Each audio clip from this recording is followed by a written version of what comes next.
Welcome to the Agents of Innovation podcast,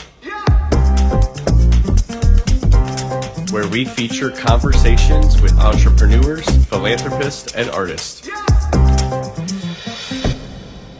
Okay, I want to welcome my guest, Steve Cesari, to the Agents of Innovation podcast. Steve is the president and CEO of Cesari Companies. And I'm here actually in Atlanta, Georgia, visiting with Steve, and it's such a pleasure to finally meet you in person. Yeah, we've talked quite a bit. We were introduced by a mutual friend, and again, just seemed to be a lot of common points of interest. And so I'm glad you're here and that we made the time to be able to put this podcast together. Yeah, thank you. And so, Steve, you've had quite an extensive history in business, branding, all sorts of marketing strategies, everything. You've worked in sports, apparel companies, healthcare. So can you take us back to the beginning before we get to all of that? Can you tell me a little bit about what your first job in life was? Could be as a kid, and maybe something you learned from it. Well, yeah, my first of all, I was one of 8 kids. Grew up in a small town in Westchester County, New York, called Valhalla. My dad owned a grocery store. So that was my first job, working, I believe it was for like 25 cents an hour, bagging groceries, lifting inventory from the basement to bring it back up and restock the shelves, and then carrying groceries out to the cars for people. And basically what I learned there, number one, hard work. My dad probably worked 70, 80 hours a week.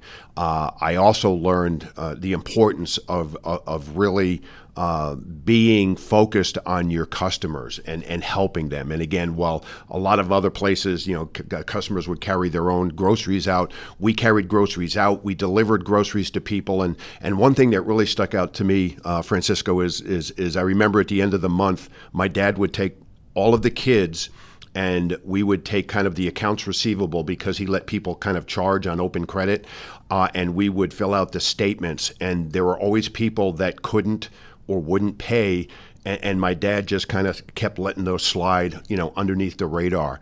So not only was he in business to make money, but to make a difference. And so I've kind of carried that with me through, everything that I've done, and try to preach that not only to my troops, but to create that culture in the other companies that I work with. Well, that's really great that your father, was not just there, like you said, to make a profit and to make a living, but to make a difference. Yeah. And I think I've seen that carry through. I've watched some of your talks on YouTube and things like that, and I think it sounds like you really try to make a difference and also try to help other people to understand how they make a difference. So I want to get into all that in a bit, but let's talk a little bit about your story of, let's say, beginnings of your career. Where would you say you started that? Yeah, I went to college up in Boston. I played football, and my senior year I got hit in the head, knocked out, total amnesia, so had to take a medical leave of absence from school. And I say that because it's relevant, because when I was there playing football, I didn't go to class a whole lot. I was out of school for a year. I went back and I had like 3 or 4 semesters, and I finished.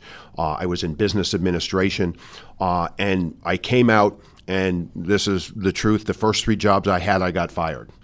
So I learned pretty quickly if I was going to have to make a living, I was going to have to do it as an entrepreneur. And so I went down that path because. So basically, you're saying you couldn't. People were just firing you, so you got to go get your own job. And again, when I say they fired me, it's because I knew I could do stuff better than they could. I would challenge their thinking. I would why don't we do it this way? And again, it was just I had a difficult time working for other people that weren't doing things the way I would have done it.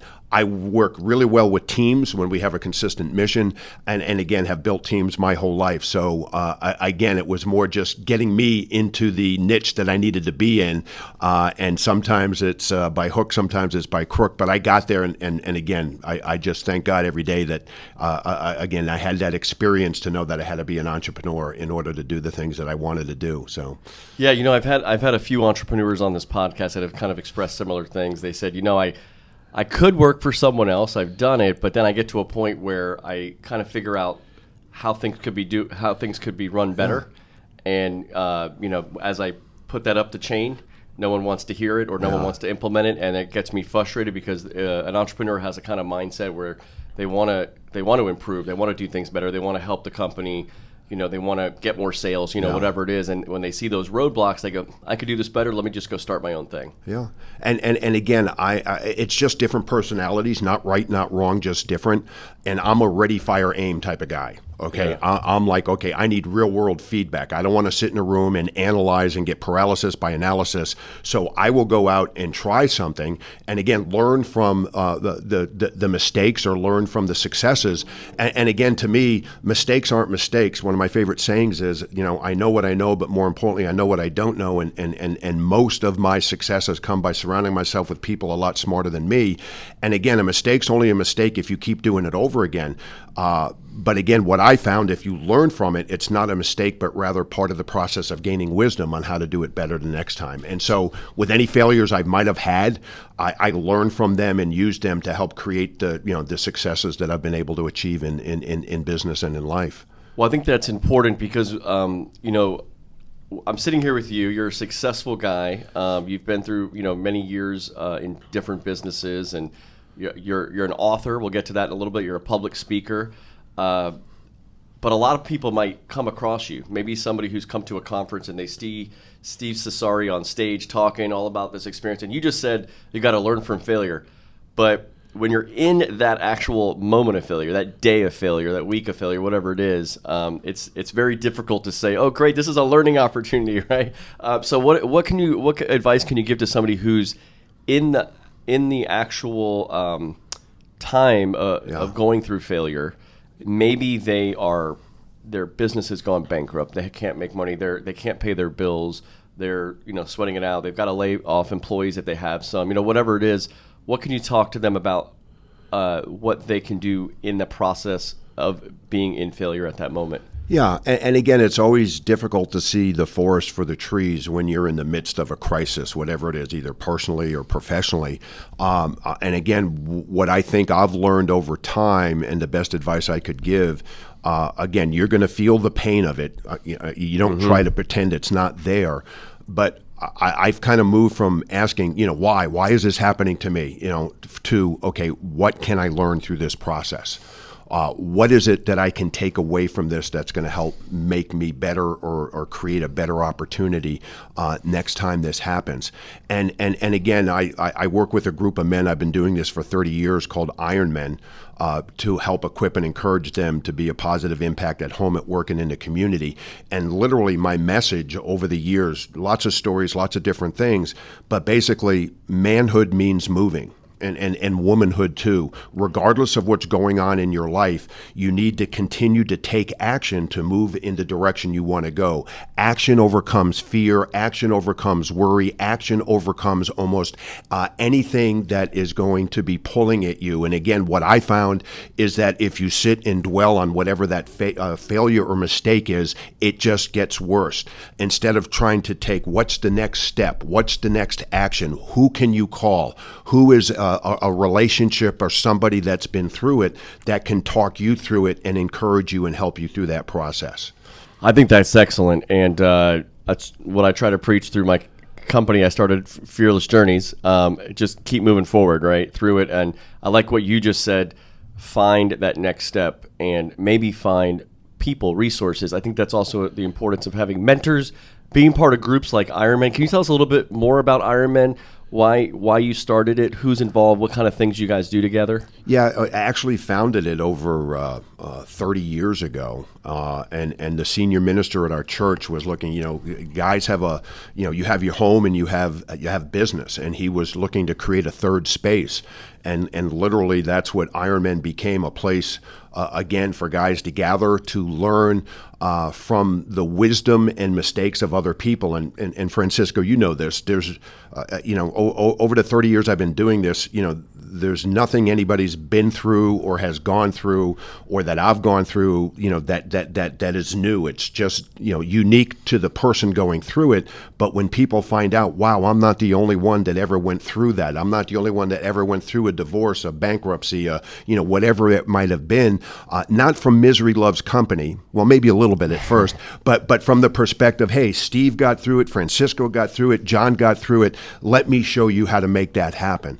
And again, there's always, the psychological process of mourning and, getting caught in the moment. And again, what I try to do is really just encourage people through that process, which comes down to the other thing you mentioned, mentors, having an inner circle group of people that are, that know kind of the good, the bad, and the ugly about you and are there to love on you, support you, encourage you in the good times, in the bad times, and through the process. And again, I have 4 or 5 guys like that in my life that have seen the high highs and the low lows and literally are my first or second call whenever there's something that I got to deal with. That's really great. So Ironman, is that something specific here in Atlanta? Is it beyond this area? Ironman this group is specific to Atlanta, and basically I got about 100 to 150 guys that meet every Tuesday morning at 7 a.m. We come in, we do a 10 or 15-minute talk on a topic, and then we sit around tables of 8 to 10 guys and talk about specific questions based on whatever the topic was up front. It's a weekly gathering here in Atlanta. And again, that kind of sprung from I was on the board of directors when I was out in Seattle of a group called Pro Athletes Outreach, which was a ministry to pro athletes to help them. It seemed like when guys got into the professional ranks, they either found religion or they found sex, drugs, and rock and roll. Mm-hmm. And this kind of gave them the other path, again, to encourage them to be a positive impact at home, at work, and in the community. So that's kind of where I learned it, and then brought it back here and literally when I came to Atlanta, needed a group of guys to surround myself with. So started it. It started out really small, 10, 20, 30 guys, and then morphed into about 100, 150 guys that meet every week. And it's a faith-based group? It's faith-based, but you don't have to have a faith to come in, and it doesn't matter where your faith is. And again, I just want to talk about that for a moment because, again, that's pretty much what I kind of preach to people all the time. I call it the 5 F's: faith, family, friends, finance, and fitness equals fulfillment in life. And so what I try to do when I work with entrepreneurs and other people is really help them focus on each one of those areas to grow and expand. And again, I'm a Christian, but whatever your faith is, how do you embrace that? And how do you grow in that? And how do you have people holding you accountable for it? And what I've found is, the 2 F's on either end, the faith and the fitness, have the biggest ripple effect. Because when you get your faith right, when you have your health and energy and vitality, you have more productive, so your finances flourish, your relationships flourish, and all those other things really benefit when you're focused on the whole pie and not just making money. Totally agree with you, and it's really the faith and the fitness is the foundation of your health and wellness, and how you can perform in everything you do in life, including your career, your business, right? And so I think those things are so important. So Steve, getting back to your story, your career, tell me a little bit. I know you had been involved in the was it sports apparel? I owned one of my first businesses. It was called Champ Sports Shop. That's what brought me here to Atlanta.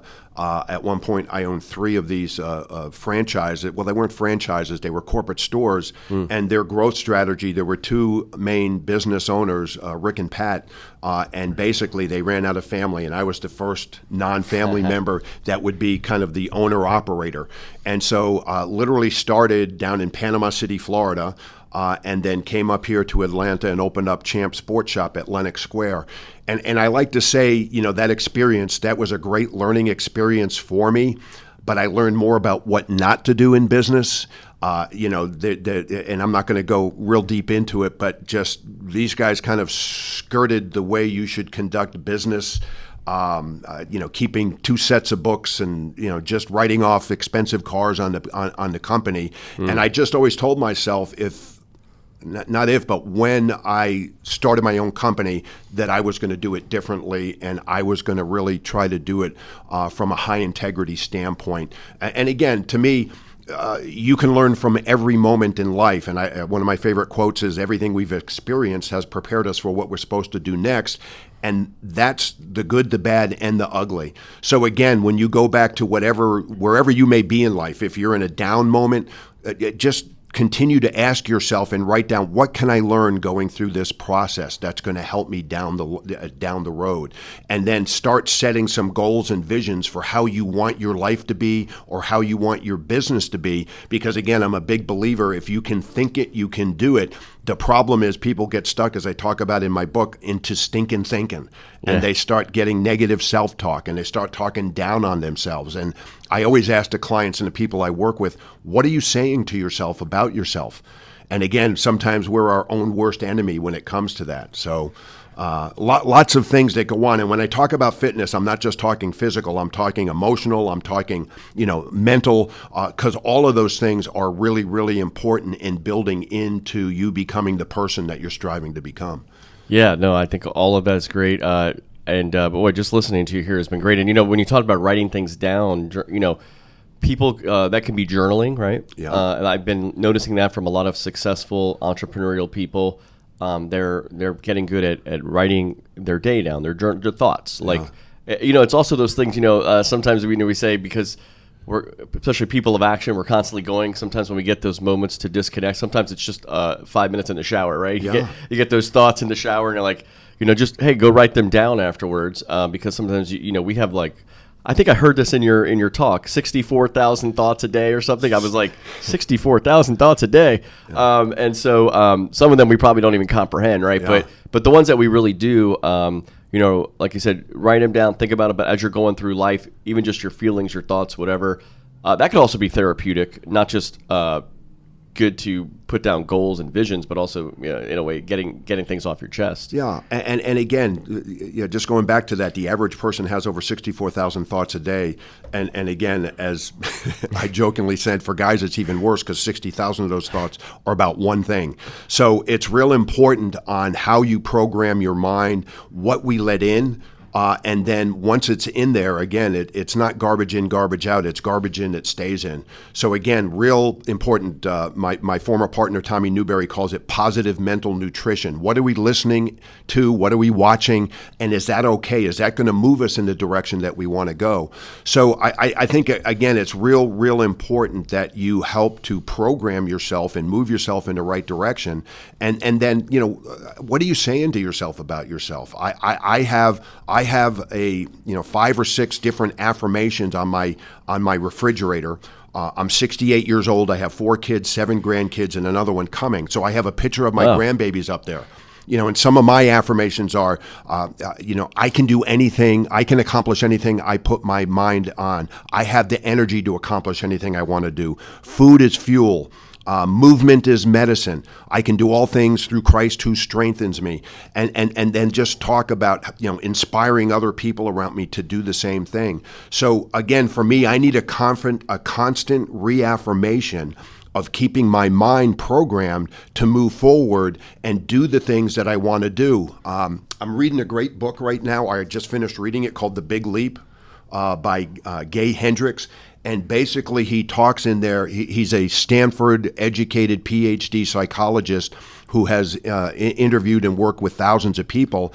And basically he says, either consciously or subconsciously, we self-destruct when we get into what he calls our zone of genius. When we're working at a level that we're capable of working at because of either our past or the stories that other people have told us, that we will start getting into that stinking thinking, again, my words, and talk ourselves out of success. And again, I've found myself doing that, over time, and have really learned that I constantly have to surround myself with people to lift me up and encourage me, and I have to do the same for other people, and that I need to program my brain every day to make sure that it's going down the path that I want it to go down.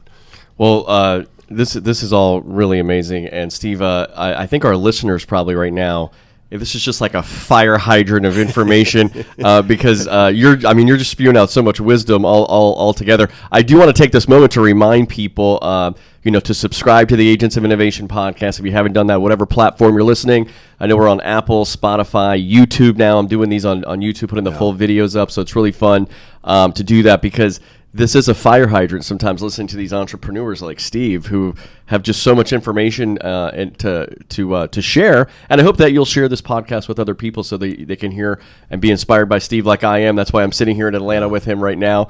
But Steve, you moved through this period with so you started you were with Champs. You remember you mentioned that own and operating 3 stores? Yeah, 3 stores. And then you moved on. Did you start your own? My brother and I had been trying to get into business. My younger brother Rick for like 10 years, and he calls me up and he says, "Hey, I need $50,000. I got a business opportunity." And I was like, well, if you want to borrow the money, I come with it. So we worked out the dynamics. He was out in Seattle. I was in Atlanta. I started commuting to Seattle. And on a $50,000 home equity line of credit, we started a company called Trillium Health Products, and we marketed a product called the Juice Man Juicer, and literally grew that company from 0 to almost $100 million in revenue in 3.5 years. Wow, that's amazing. And commuted back and forth between Atlanta and Seattle for a year and a half, and then when the company got stable and secure, moved the family out there, and then we sold the company at the end of 1992. And again, just learned a whole lot through the process of growing that company, and that's really what kind of created the 5 Fs. That the most important things in life are the things that money can't buy: your faith, your family, and your friends. So it was a great experience. We were nominated by Inc. magazine as Entrepreneurs of the Year. Wow. We were ranked by Inc. magazine as one of the top 3 fastest privately held growing companies in the United States, and it was just a great ride. And then coincidentally, the following year, we were ranked by, and I joke about this, Mad Magazine as one of the fastest shrinking companies in the United States. And again, I learned more coming down the ladder of success than I did going up. Again, learning from failures, learning, what caused that, what happened, how did we get here, and then how do I take this and create a platform to move forward. And literally that's what kind of created my coaching and consulting company, to help other companies avoid some of the mistakes and challenges that we went through, and help them develop a clear path to get to whatever their end result are, personally or professionally, to create success for them in either building their business or building their life. So I listened to a talk of yours where you were talking about, building this juicing company, and you were flying between Atlanta and Seattle before you moved out there for a little bit.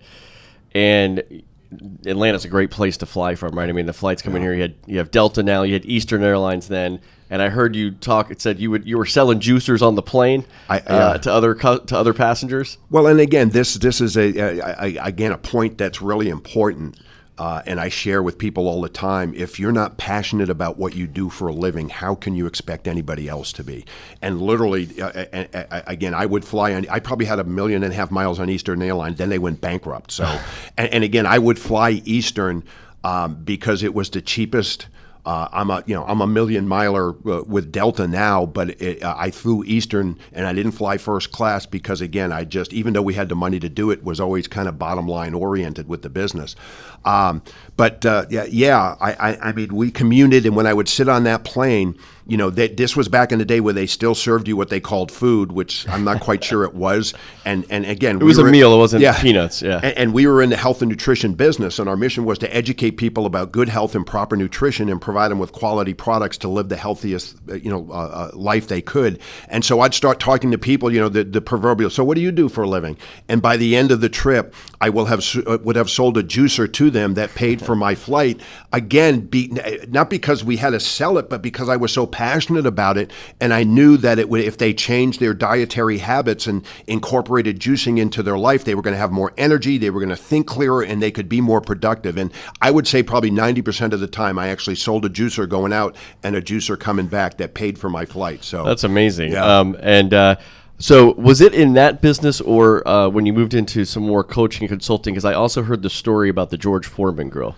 The George. Well, again, we sold our company, and then the company that bought us had a product that they were marketing, and they came to my brother, who was still out in Seattle. I came back to Atlanta.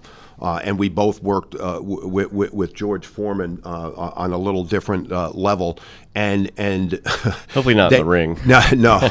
and so they came to us with this product called the Taco Express. And then literally, my brother went in and helped to rebrand it.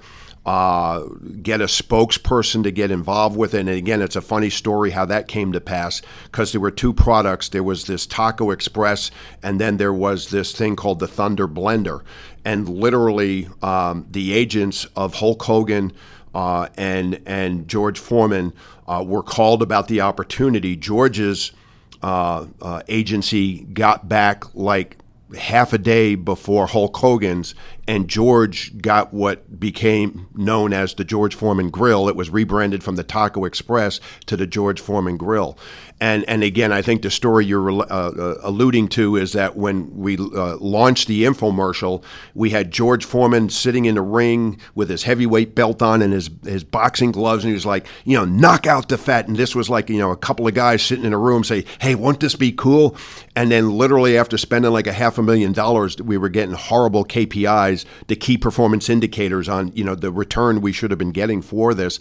And then when we sat down and analyzed what was happening, we realized that over 80% of the people watching were women. So we took George out of the ring, put him in a kitchen, took off his heavyweight belt and robe, put on an apron, and gave him a female host, and literally that show went on to do hundreds of millions of dollars. Basically domesticated George Foreman. Well, domesticated it. But again, the point being that, because this is still relevant, 100% relevant today, you have to know who is your audience and what's the message that resonates with them. Whether it's social media, digital marketing, whatever it is, how do you connect with your audience? And to me, the lessons we learned through the Juice Man and the George Foreman Grill, and then again, just many, many other brands that were built from zero to, over $1 million, $100 million in revenue, is who's your target audience? What is the issue that they're struggling with? How does my product or service uniquely solve that issue? And then how do I connect with that customer with the right message to make sure that they're understanding how that happens? And again, we did that to the tune of several $1 billion direct to consumer by really understanding those metrics. Yeah. By the way, a lot of the things I've heard through your talks and just sitting here listening to you, things I've observed. I've actually am in the final stages of finishing my book on entrepreneurship, and you mentioned some of these things. Entrepreneurs are people of action. Entrepreneurs, you got to have love and passion. I heard you in your talk about entrepreneurs are intentional as well. So these are some things I've also these are all in the introduction of my book. That's going to be some of the top characteristics of entrepreneurs. So I'm glad I'm following the right path, because I know you're a lot more experienced and has seen a lot more in business than I have. So, but I think these are some of the common traits. I've interviewed over 110 people now on this podcast, and just to hear this over and over again, the same kind of themes that we could all be learning from. Our mutual friend Carter Fowler, who put us in touch originally. Carter a little over a year ago introduced me to a book called The Greatest Salesman in the World, right? And read it several times. Ogmandino, right? Yeah. And it's funny, when he first told me about this book, he said, "Okay, Francisco, this book, you have to read this book." Every chapter, which is like 5 pages, they're known as scrolls in the book, right? I think there's about 10 or so of them. You have to stay on each scroll for 30 days, and you got to read it 3 times a day: morning, midday, and before you go to bed. Yeah. And you're going to spend a year with this book. And I said, a year. So I said, I need a few months to get my mind ready for this book. But I did, and I'm actually just finishing it now. I'm on the last scroll. So it's great. But I mentioned that because of something you said a little earlier, that these mantras we say to ourselves. And I really feel like that book is kind of offering us a mantra every day to kind of ingrain in ourselves. One whole scroll is all about habits. Another one might be about faith, and all these sorts of things. And so it's kind of ingraining that in you every day, so that you have this foundation to think more clearly and more purposely and more intentionally, have gratitude, all these sorts of things that kind of, I think, make you a better person. And so it's funny because I have this book sitting there sometimes and people see me reading it all the time and they just see the headline, the greatest salesman in the world. And when I see that too, it sounds like a sales book. Yeah. And I guess it is great for salespeople, and we should, as people who are entrepreneurs, are always selling, right? But it's really giving you the foundation of what it means to be a great salesman, to be out there, being your best self, I guess you could say. Well, talk a little bit more about this. Well, it comes back to, if you're not passionate about what you do, and again, you can have the best product or service in the world, but if you can't communicate it to the general population, then you're not going to be in business. And so again, I think that's part of the process, that we are all salesmen. You said this before. We're all selling something, a product or service, ourselves. When you're interviewing for a job, you're selling yourself to a prospective employer, and learning how to do that and be confident and have the positive, thoughts going through your head. I deserve, and I'll give you another example. I actually launched a line of products on the Shopping Channel up in Canada. And I went up there, and literally you're in front of the camera for 10 minutes, and then you go back into the green room, and there's a screen that tells you exactly what you sold or what you didn't sell. And so I'm there. My first show was like at 6:15 in the morning, and then I had 5 other shows after it. And so I went on the first show, obviously early in the morning, not as many people looking, but I sold 3 units of the product, okay? And I'm supposed to average like $20,000 per show. And so I walked back, and I literally, I wanted to pack my bag. I swear, I almost started walking out the door. I did not want to go back out there for 5 more shows. I felt like a total failure. And I mean, it's sitting right there in front of Steven, you practiced your whole life and you sold 3 bottles of vitamins. Okay, I'm getting the same guttural feeling right now that I had, almost 20 years ago. And so I called up my business partner, Tommy Newberry, who happens now to be a New York Times best-selling author and just a great mentor and friend. And we were partners for about 3.5 years in his coaching practice and helped build that. And so Tommy took me through these positive affirmations. I am good. I'm the best there is. People need to hear what I have to say. People will benefit. They will get and all of a sudden, I can, even sitting here right now as I start saying that, go from that negative guttural feeling that you just saw me. I just perked up in my seat, and I'm getting goosebumps. And literally, I walked back out there after like 15 minutes of all of these positive affirmations, and then I averaged over $23,000 in each of the next 3 shows. But literally, I almost walked out the door, and if I did, it would have been a negative blemish mentally, physically, emotionally the rest of my life. And this is what we talk about when I say you got to push through the moment. Okay, we were just away on a trip. I told you on a sailboat trip to the South Pacific, and met a couple out there. And they were really, really successful photographers. And literally, I asked them, so what's the secret to your success? They've won Pulitzer Prizes. They've been interviewed by presidents. I mean, it was amazing. And they were the most unassuming people you would ever meet. You wouldn't know it walking up to them. And had a chance to have a dinner with them. And I said, so what do you think is the secret to fulfillment in life? Because you guys have done so much. You've traveled around the world and been acknowledged for what you've done, and you love doing what you're doing and had no idea that it was going to morph into this incredible recognition. And this woman hesitates for a while, and she says, overcoming fear. Overcoming fear. Fear of failure, fear of success. What happens if I succeed? Then everybody's going to expect me to do it again. And again, I just got those goosebumps again, Francisco, because again, that's where most people are stuck. They're stuck in that little box of fear, and they're afraid to step out of it. What would people say? What would people think? well, my dad tried that and failed. How could you expect me to go and do that? And yet that's where the rubber hits the road. And people always say to me, well, Stephen, what's the difference between the people that do and the people that don't? And I said, listen to this. This is very profound. This is very profound. This will change your life. The people that do, and the people that don't. Everybody has dreams. Everybody has fears. But the people that do push through them and take action and take the next step towards whatever that vision or goal or opportunity is. And again, to me, I boiled it down to two things to be successful in life: surrounding yourself with the right people and finding the right opportunities based on whatever gifts God has blessed you with.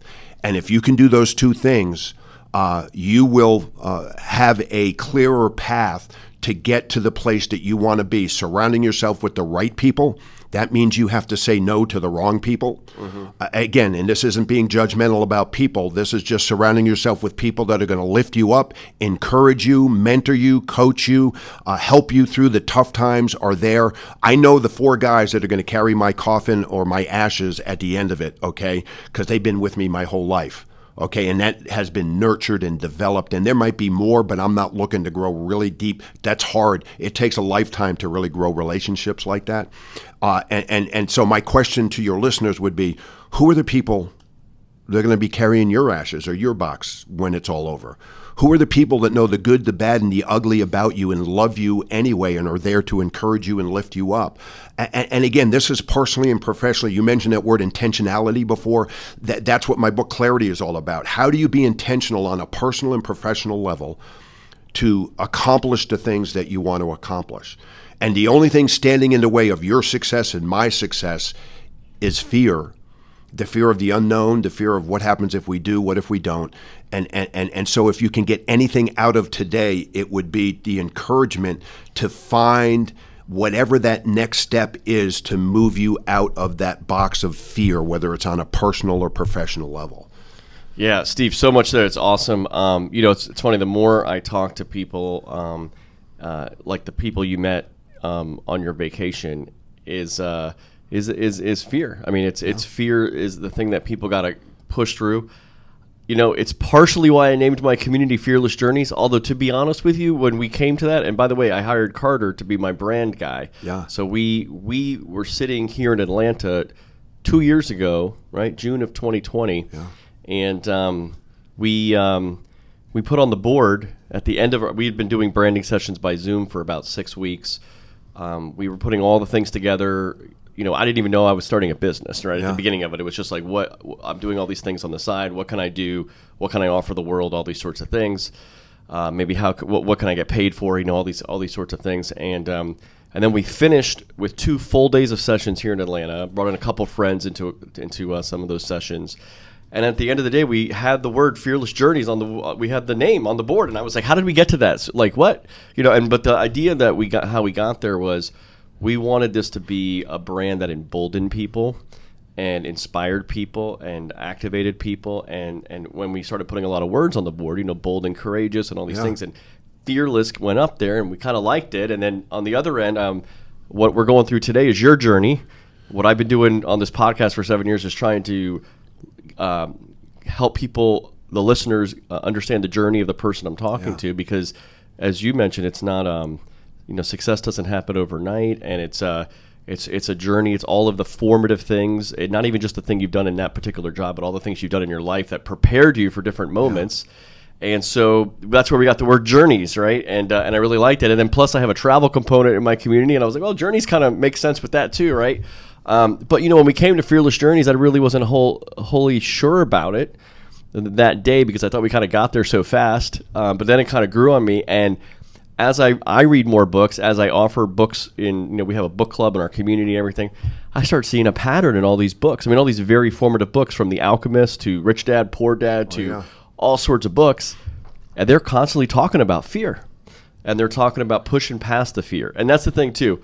And I always give a shout out to my friend Matt Thomas, who also lives here in Atlanta. He has a great charity called Brawl for a Cause. Had him on the podcast 2018. But he questioned me in September of 2020 when I told him I might be starting this company, and here's the name of it. And he liked everything I wanted to do, but he questioned the name because he said, Francisco, no one's truly fearless. And I didn't really know how to answer that day, but I thought about it a little bit more over the next 24 hours, and I thought, Matt's right. Everybody has some level of fear. Even the guys who I envision as fearless, the guys who stormed the beaches of Normandy on D-Day, they had to have fear as they saw what was coming at them, right? They saw their buddies dying on their left and right, and yet, but then I thought about it, I said, yet, kind of what you said, despite the fear, they kept moving forward. And that's what I see in many different successful people. And they're going to, just because you move forward doesn't mean you're going to be successful in those things, but you're going to learn something through that. Yeah. And again, I've been on the beaches of Normandy. I'm getting goosebumps thinking about it. I want to go. We actually met a gentleman who took us on a tour who was 10 years old when that invasion happened. Wow. And so walked us through, personal experiences, standing on the beaches, in the homes. And again, it just makes you really appreciate. And literally, the French have American flags flying in their homes, as opposed to Paris, where they are a little more skeptical of Americans. But yeah, it's amazing. And what I thought about was, number one, courage isn't the absence of fear. Courage is moving through the fear. Mm-hmm. And then when you talk about fearless journey, nobody's fearless, but they fear less as they take steps and take actions going through it. So I love the name, and to me, it's like action is what overcomes fear, and the other aspect of it is I have my faith in fear. When my faith is up high, my fear is down low. When my fear is up high, my faith is down low. If I embrace the fear, I get stuck in the fear. If I embrace my faith, it moves mountains for me. So that's amazing. Yeah. So you also talked about your former business partner, Tommy Newberry? Tommy Newberry. And he wrote a book, Success is Not an Accident, right? Success is Not an Accident. And then he and I did a program called Success is Not an Accident, Secrets of the Top 1%. And then he did the 4-8 principle based on Philippians 4:8, which again is all mindset. How do you create a joy-filled life? Well, you focus on what's right and not on what's wrong. And to give you an example, with my wife, I can look at my wife, Indy. We've been married for 42 years, and I can find 5 things wrong. She can look at me and find 10 things wrong, or I can look at her and find 5 things right. And here's the secret. You really need to get this. You'll find whatever you're looking for. If you're trying to find what's wrong with the country, you're going to find it.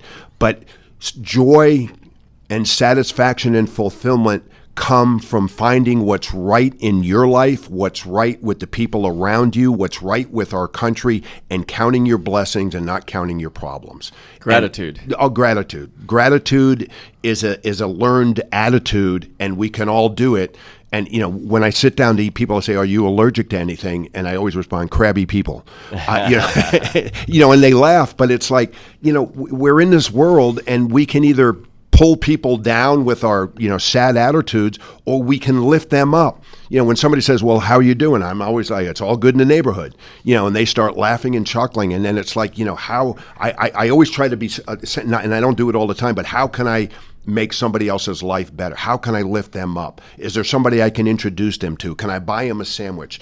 I walked into a Jersey Mike's the other day, and I saw a homeless man sitting on the ground, and I walked in, and then again, that little voice said, oh my gosh, this guy's probably hungry. And then at that moment, I either choose to say, oh, this guy's a beggar, I'm not going to do anything, or I'm like, I'm going to buy 2 sandwiches and hand them one on the way out. Now, I'm not saying this to blow myself up. Sometimes I walk right by this person, but we can either be people to help unify and change the world, and not wait on the government or somebody else to do it. And somebody told me this a long time ago, one of the preachers, Andy Stanley, do for one what you want done for many. Yeah. Okay, be the agent of change, be the positive impact, be the person that's going to make a difference in somebody's life. And again, it's going to have a ripple effect at some point. That's the only way this world gets turned around, is if we each take it one person, one day at a time. Yeah, and I'm like you. I don't know how many people I probably drive by that are homeless, that are asking, got their hand out, whatever.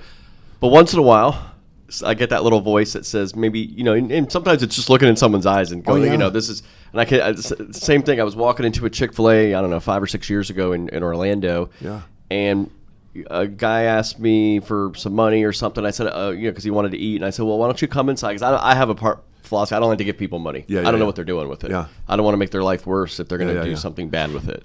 But I said, I'll buy you lunch.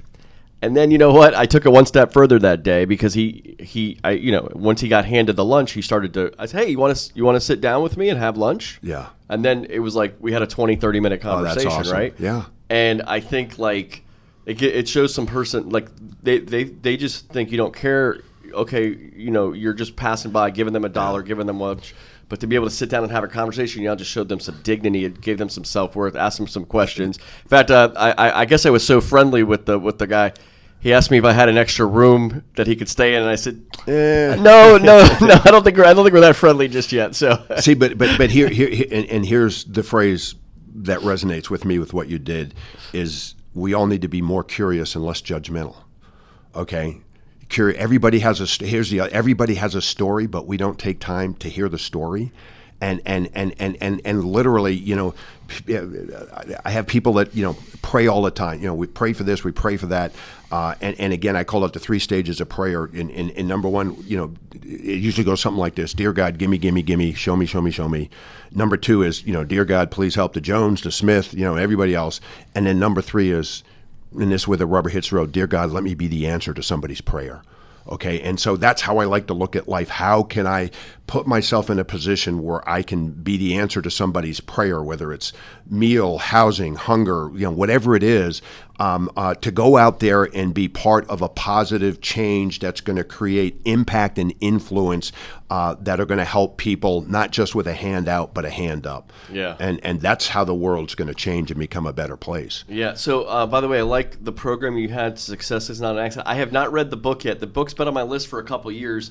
I had on this program, I think it was around episode 82 or something, now Congressman Madison Cawthorn. He was running for office at the time. He had been, we had some mutual friends, and that's what put us in touch. And he had been in a car accident when he was 18 years old. When I interviewed him, he was 25. He took about a year and a half to recovery, but he talked to me on that interview, and he said, I guess he had some suicidal thoughts because he said he pushed suicide out of his mind because it was just his whole life changed, right? I mean, now he can't walk. What was he going to do? But he said, I decided I could either be a sad man in a wheelchair or I could just realize I'm in a wheelchair and just move forward with life, right? But he referenced, the first time I ever heard that name of that book, he referenced that book, Tommy Newberry. Yeah. And I thought about it later because I thought, so what he was talking about was he said I was very decisive and intentional from that point that I read that book. Yeah. But I was also thinking that book maybe had a deeper meaning because that word accident was in there, and he was actually in an accident, a car accident. Yeah. So I think it's great, and I want to read that book, and I want to use it in the Fearless Journeys book club. So I'll be in touch when I do that. I'll do it one better. How about if I introduce you to Tommy and you can do a podcast with him? Oh, that would be awesome. Yeah. So okay, you heard it here, guys. You heard it here. So that's great that you guys partnered together. You did some programs together. Maybe you talk about that, but also you mentioned your book, Clarity. The subtitle is How to Get It, How to Keep It, and How to Use It to Balance Your Life. And when we were just talking about fear and anxiety and all these things, but you said you were talking about maybe the answer to that, in addition to pushing through it, is to have clarity about where you're going. So can you kind of embellish on that a little bit more? Yeah. And again, I'm going to go back to the second date with my wife back in, that long time ago, 43 years ago. And we're on our second date, and I was like, so what do you want to do with your life? And she says, well, I want 4 kids before I'm 30. I want to get my master's in 5 years, and I want to get my doctorate in 10 years. What do you want to do? And this is God's honest truth. I said, I think I want to marry you. and literally, I went on and married her 9 months later. She had 4 kids when she was 30. She got her master's in 4 years, but waited till our kids were grown and out of the house. She was 48 years old when she went back and got her PhD. Wow. So again, my whole point is mindset. Mindset matters, and literally, she knew what she wanted. And it really helped me understand that what we think manifests itself in what we end up doing. So, she was real clear on what she wanted to do. I was flying by the seat of my pants most of my life, and I had this book in my brain for probably 15 years. But it's like, how am I going to write it? I'm not a writer. I'm not a great in English. I've got all these quotes, I've got all these stories. And then literally I had a friend say to me, Steve, there's a company in Charleston that literally has a talk your book program. And if you haven't figured it out yet, I can talk. So literally called them up, and from the day I said go, 6 months later, I had a book in my hand. And the lesson from this is, for everything you and I hate to do, there's somebody else that loves to do it and does it better than we do.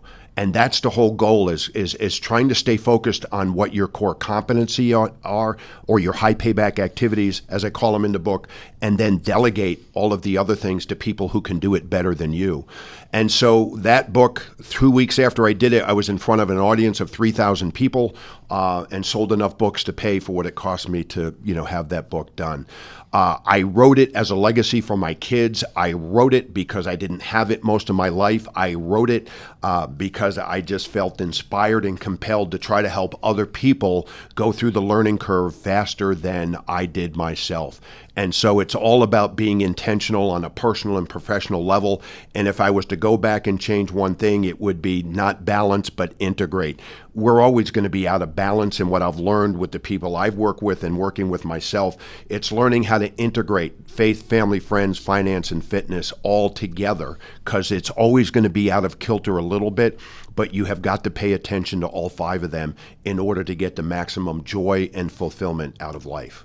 Yeah, that's really great. Well, I also want to use your book in the book club. So we'll what I do with the with Fearless Journeys is we were doing a book every month, and then I slowed up the pace to once every 2 months, because these books have so much great stuff in them. I said I don't want to fly through a lot of these things. We could really spend a little more time digging in, and so I send out a little weekly summary for people who are paid members of the Fearless Journeys community, and they get every week a little short 3 to 5 minute email they can read that summarizes that part of the book. And then after we're done with the book, every 2 months, sometimes if I'm lucky to get the author, maybe I'll be lucky to get you. If we go through your book, I'll bring the author on like a live online Zoom session so that all the members of the community can hear their thoughts about the themes of the book and how it can apply to their lives, and they can ask questions, interact with them. And they've been really fun discussions when we've had them. So sometimes I get the author. When I don't get the author, I bring on one of our, we have now like 47 featured innovators in the community. All of them have been on my podcast before. They're in all sorts of different realms, but a lot of times we'll have a book that impacted them.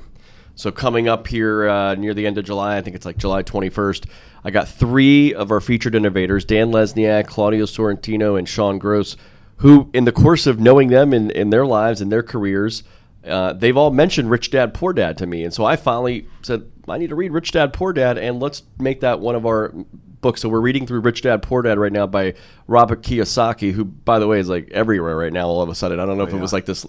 Sometimes it's like I picked this book, and then all of a sudden I see him everywhere on all these podcasts. He was just on Mike Rowe's podcast and everything. But anyway, so we focus on that. So one of the things you just mentioned, you had years of thinking about what you wanted to put in this book.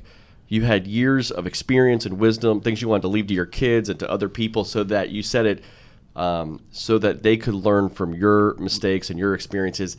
And that's why one of the reasons I love reading books, because I said this before, people, literally, I'm going to take years of your life. I don't know how many months and years of you working on the book.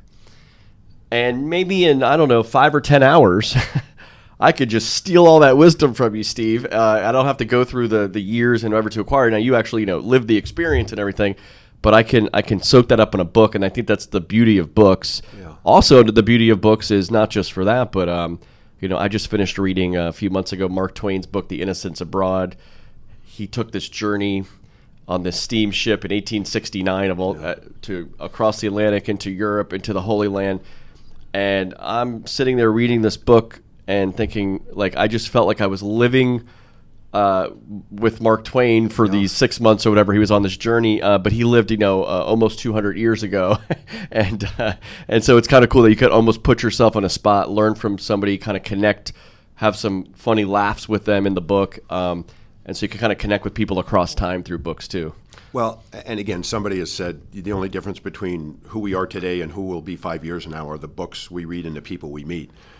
and books are vehicles to help you expand your horizons, your knowledge, and to your point, it condenses what probably transpired, like in my case, over 35, 40 years into, a couple hours of reading.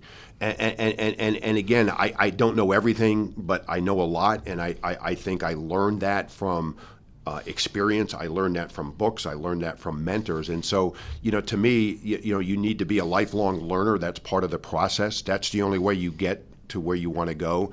And you can either sit there and watch and complain about everybody else and watch them grow.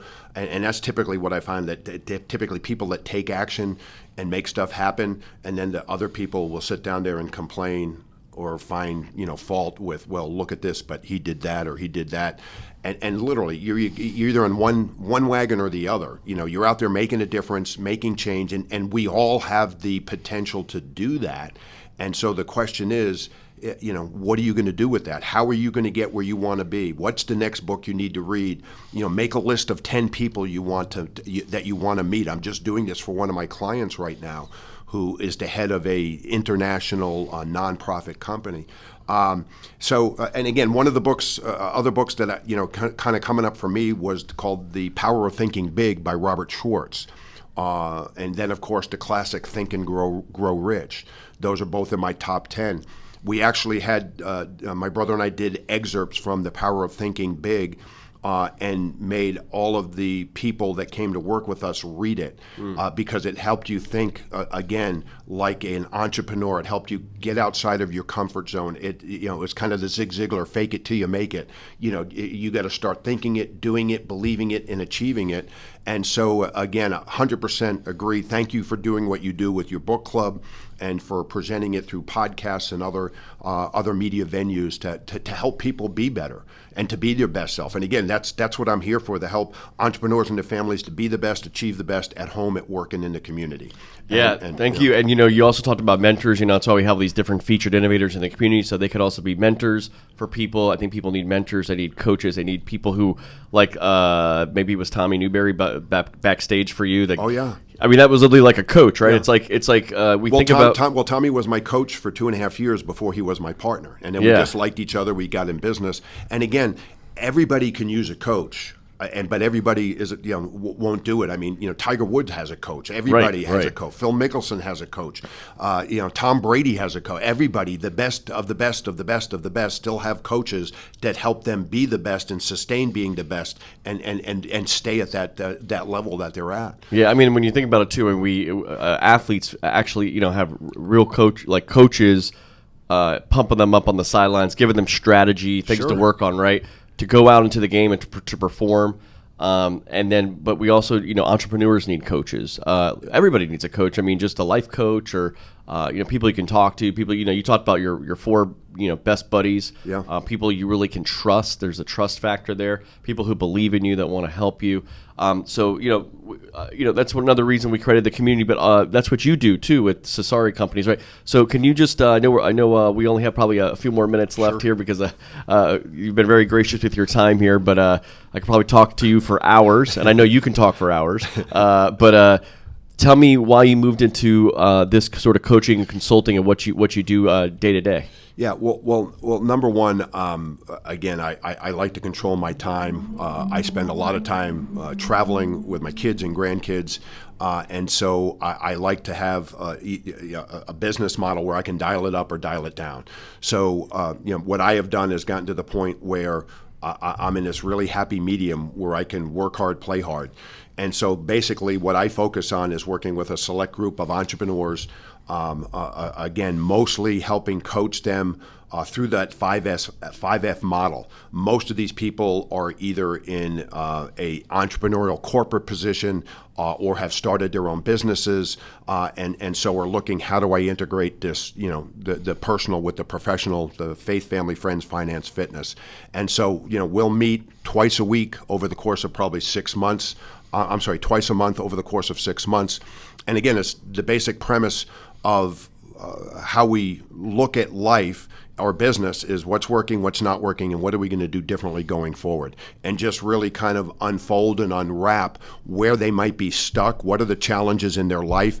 Again, when you do this long enough, you find that there's common things that people get stuck on, and then again, it's just helping them find the blind spots in their life.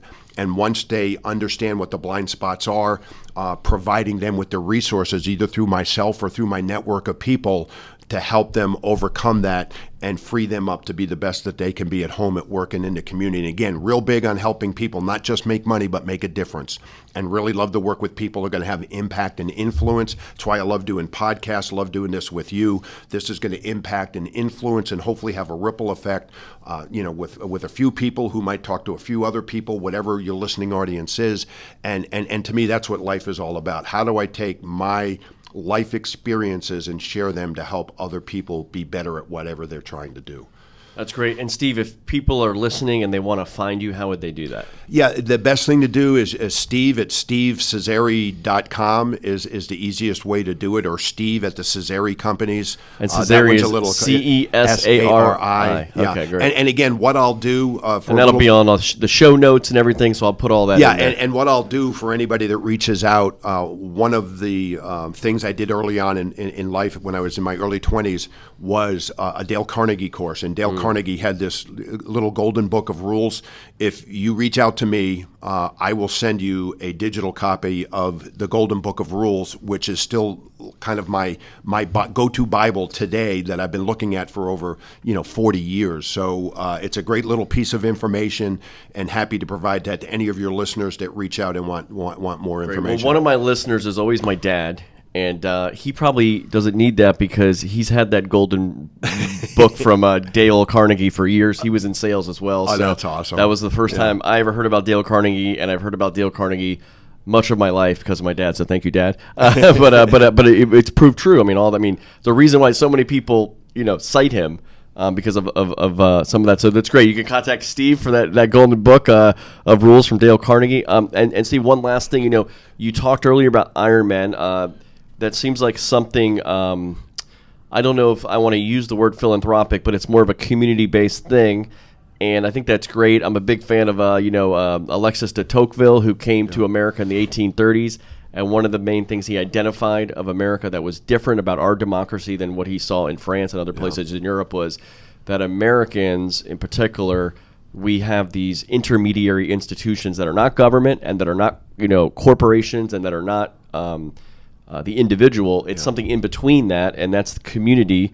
So what you kind of described seemed a little bit like what he might have seen in America, but things like Rotary clubs, things like that, and I think that's really great what you're doing with that. So I wanted to, if you want to add anything there, but I also know that some of those guys, we talked about me. I spent a year, living and working from Guatemala, and when we were talking about that, you mentioned some of the guys that were involved in Ironman have been involved with a charity group, and I'd love you to mention that if that has spent some time in Guatemala and other places. Yeah, it was a place called the Oasis, which was part of an organization called Kids Alive International, and they help to rescue kids out of violent and sexual situations.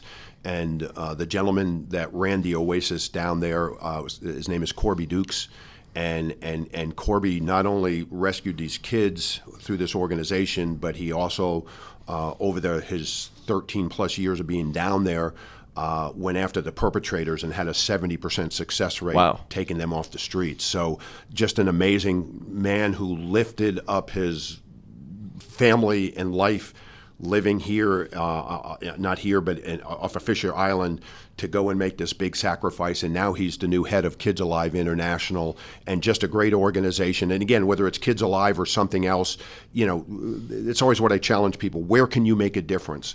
How can you invest in other people or nonprofits to be a facilitator of change in this world? Because again, we're not just here to take from this world. We're here to give back and make this world a better place for our kids and the next generation after that as well. So again, thank you for giving me the opportunity to share that. But just a great organization. It's Kids Alive International. You can find them online, and if you're moved to, it would be a great organization to support. for it. So thank you Yeah, for that. it sounds great. I'm glad that they're doing that work, and especially in a place like Guatemala, a place that has meant so much to me now over the last year and more.